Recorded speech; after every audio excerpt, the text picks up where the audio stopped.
जय हिंद दोस्तों। आप अगर 12th पास हैं या 10th पास हैं, आपके लिए सुनहरा मौका हो सकता है, क्योंकि आज मैं बताऊंगा दो बैक टू बैक वैकेंसीज, दो की 10th पास का है और एक 12th पास का है। दोनों वैकेंसीज मिलाकर 2000 के करीब करीब बैक टू पोस्ट है टोटल। सारे के सारे डिटेल में आज बताऊंगा। देखो इसके अंदर क्या है, अगर आप 10th पास हैं तो आप क्या कर सकते हैं, इस वैकेंसीज के लिए एलिजिबल हैं।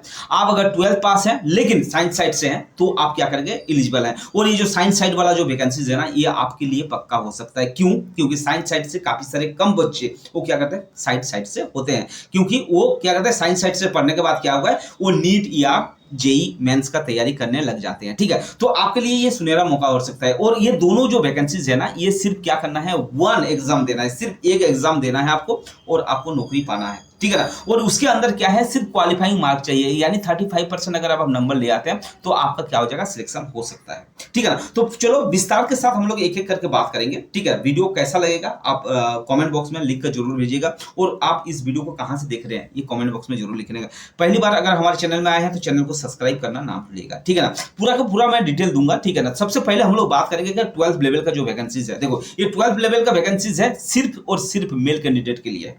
किसके लिए? सिर्फ और सिर्फ मेल कैंडिडेट के लिए है। देखो ये क्या है, CISF का है। ठीक है ना। ये क्या, सेंट्रल इंडस्ट्रियल सिक्योरिटी फोर्स की ओर से ये वैकेंसीज निकला हुआ है। ये सिर्फ क्या है, कांस्टेबल फायरमैन का वैकेंसीज है, मेल कैंडिडेट के लिए है।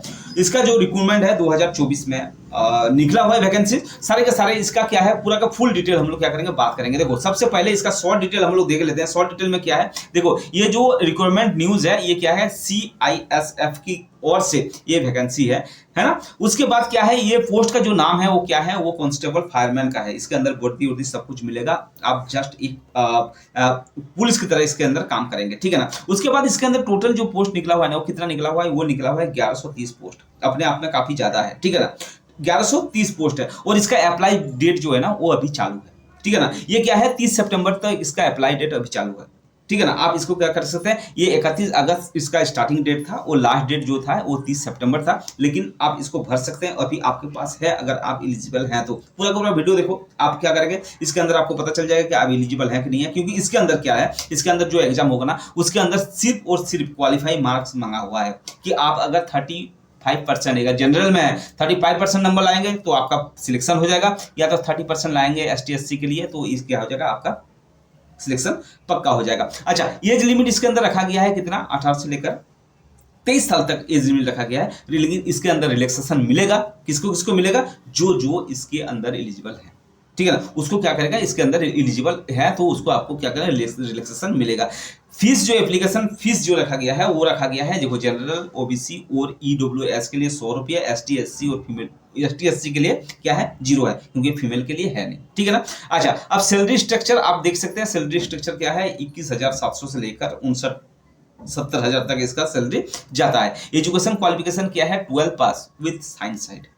अगर साइंस साइड से हैं आप क्या कर सकते हैं, इस पोस्ट के लिए एलिजिबल हैं। लेकिन ये इसका सिलेक्शन प्रोसेस जो होगा ना, वो क्या है, सिलेक्शन प्रोसेस में क्या होगा, देखो सबसे पहले क्या होगा कि PET यानी फिजिकल एफिशिएंसी टेस्ट और फिजिकल स्टैंडर्ड टेस्ट इसके अंदर होता है सबसे पहले। ठीक है ना। क्यों होता है, क्योंकि अगर इसी में ही कट जाते हैं, इसी में ही जो रिजेक्ट हो जाते हैं, तो क्या करते हैं, उसका ये जो बाकी थर्ड 3 प्रोसेस जो है ना, वो कराया नहीं जाता है। इसलिए क्या करते हैं, सबसे पहले फिजिकल एफिशिएंसी टेस्ट और फिजिकल स्टैंडर्ड टेस्ट उसका होता है। उसके बाद क्या होता है, डॉक्यूमेंट वेरिफिकेशन होता है। डॉक्यूमेंट वेरिफिकेशन के बाद ही इसका क्या होता है, एग्जाम होता है, वो भी just as a qualifying mark. यानी इसके जनरल के लिए कितना है, जनरल के लिए आपका 35% रखा गया है और ST SC के लिए आपका 35% और इसके अंदर 30% रखा गया है। अगर आप इसमें आ जाते हैं तो क्या हो जाएगा, आपका मेडिकल हो जाएगा और मेडिकल होने के बाद क्या हो जाएगा, आपका ज्वाइनिंग हो जाएगा। देखो ये हो गया इसका शॉर्ट प्रोसेस। ठीक है ना। अच्छा, अब बात करते हैं कि दूसरा वैकेंसीज कौन सा है।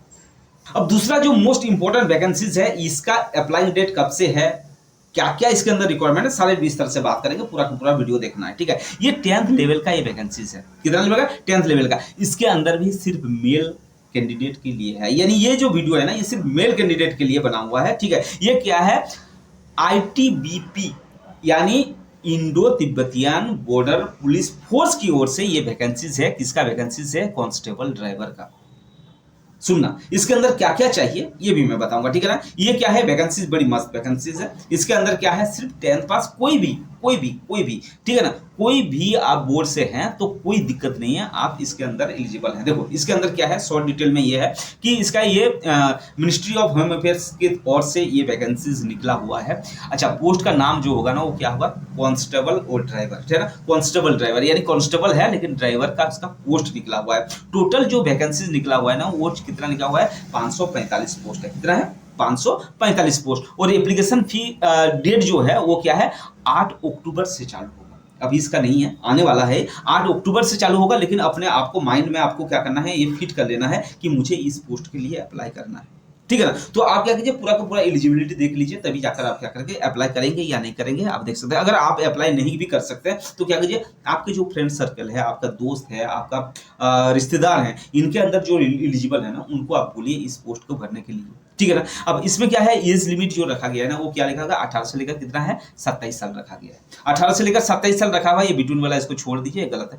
18 से लेकर 27 तक रखा गया है। और इसके एज रिलैक्सेशन जो रखा हुआ है वो एसटी एससी और ओबीसी जो है, एसटी एससी के लिए 5 साल, ओबीसी के लिए 3 साल, ये इसके अंदर एलिजिबल है, यानी रिलैक्सेशन इसको मिलेगा। उसके बाद अप्लाई फीस यानी एप्लीकेशन फीस जो रखा गया है ना वो क्या है, जनरल, ओबीसी और ईडब्ल्यूएस के लिए कितना 100 रुपीज और एसटी एससी के लिए कितना है 0, कोई इसके अंदर फीस नहीं रखा गया है, ठीक है ना। मेल कैंडिडेट के लिए है ये, फीमेल के लिए नहीं है। सैलरी स्ट्रक्चर वही रहेगा क्योंकि ये फोर्स का है, फोर्स में लगभग 70,000 तक सैलरी होता है, ठीक है। एजुकेशन क्वालिफिकेशन क्या लिखा हुआ है, देखो इसके अंदर लिखा हुआ है 10th pass with valid heavy vehicle driving licence होना चाहिए। अगर आपके पास हेवी व्हीकल ड्राइविंग लाइसेंस है तो ये नौकरी आप सोचिए कि आपका 100% पक्का है, ठीक है ना। तो इसके अंदर क्या कीजिए, ये 100% आपका पक्का रहेगा। इसका सिलेक्शन प्रोसेस देखो कैसा रहेगा। सिलेक्शन प्रोसेस में इसके अंदर क्या रहेगा, देखो सबसे पहले वही होगा, इसके अंदर भी फिजिकल एफिशिएंसी टेस्ट, जैसे हम लोग CISF में करे थे, तो इसके अंदर भी फिजिकल एफिशिएंसी टेस्ट और फिजिकल स्टैंडर्ड टेस्ट सबसे पहले होगा। उसके बाद क्या हो जाएगा, इसमें आपका रिटर्न टेस्ट होगा, ठीक है ना, यानी रिटर्न एग्जाम होगा जो क्वालिफाइंग रहेगा। उसके बाद क्या है, सिर्फ क्वालिफाई करना है आपको, ज्यादा कुछ नहीं करना है, ठीक है। उसके बाद क्या होगा, इसके अंदर डॉक्यूमेंट वेरिफिकेशन होगा। डॉक्यूमेंट वेरिफिकेशन के बाद आपका क्या होगा, स्किल टेस्ट होगा। स्किल टेस्ट का मतलब क्या होगा, ड्राइविंग का, ठीक है ना, आपको गाड़ी चलाकर दिखाना पड़ेगा, टेस्ट ए होगा। उसके बाद क्या होगा, मेडिकल होगा। मेडिकल के बाद आपका क्या होगा, डायरेक्ट ज्वाइनिंग हो जाएगा, ठीक है ना। तो ये था क्या, ये दोनों वैकेंसीज का क्या है, शॉर्ट रिव्यू था। ये वीडियो कैसा लगा आप कमेंट बॉक्स में लिखकर जरूर भेजिएगा। आप क्या कीजिए, सबसे पहले आप क्या कीजिए, अपने आप को तैयार कर लीजिए, माइंड सेट कर लीजिए कि आपको किस नौकरी में जाना है, 10th लेवल में या 12th लेवल में जाना है। उसी हिसाब से आपको क्या करना है, तैयारी करना पड़ेगा। फोर्स में जाना है तो आपको क्या करना है, फिजिकल एफिशिएंसी टेस्ट के लिए आपको तैयारी करना पड़ेगा, दौड़ना है, रेस करने के लिए, ठीक है ना। तो ये था आपका शॉर्ट डिटेल। फिर मिलते हैं नेक्स्ट वीडियो में, तब तक के लिए तैयारी करते रहिए। जय हिंद, जय भारत।